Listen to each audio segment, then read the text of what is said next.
Last week we took you to Salina for the football scheduling meeting and spoke to Kansas High School Activities Association's Executive Director, Gary Musselman, about the new districts and the scheduling process. This week he discusses the difficulties of assigning the schools to their districts. Well, the challenges always come in districts. You're trying to keep travel to a minimum insofar as you can.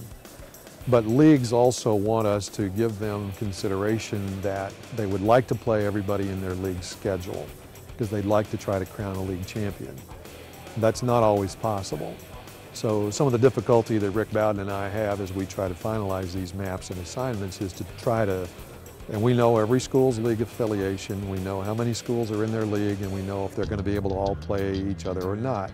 If I had a league of 10 schools and we were all 11-man football schools, we know right now we can't play everybody. I mean, we could play 9 games, we could play everybody, but I'd have to have everybody also be in my district as league schools with me.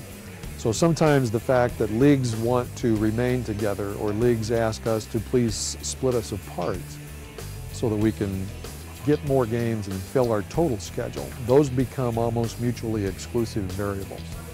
You know, to be able to give you a full league schedule may not be possible if we're going to give you games outside or fill your district. And of course the districts, the chemistry of who is in a district can be league schools or it may not be league schools. You know, if I'm in a league where not everybody's the same class, now we've got a different variable.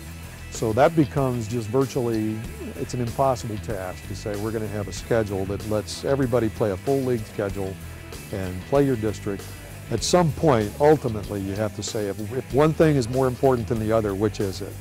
And it becomes district games because that's how you qualify to playoffs. And that's really not new. That's been a part of Kansas playoff football since we began to have a district system back in the early 1980s. You know, leagues have to take a back seat to district games at some point.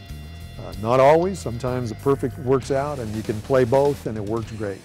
But in certain cases, you know, leagues take a back seat and district games have to take high priority.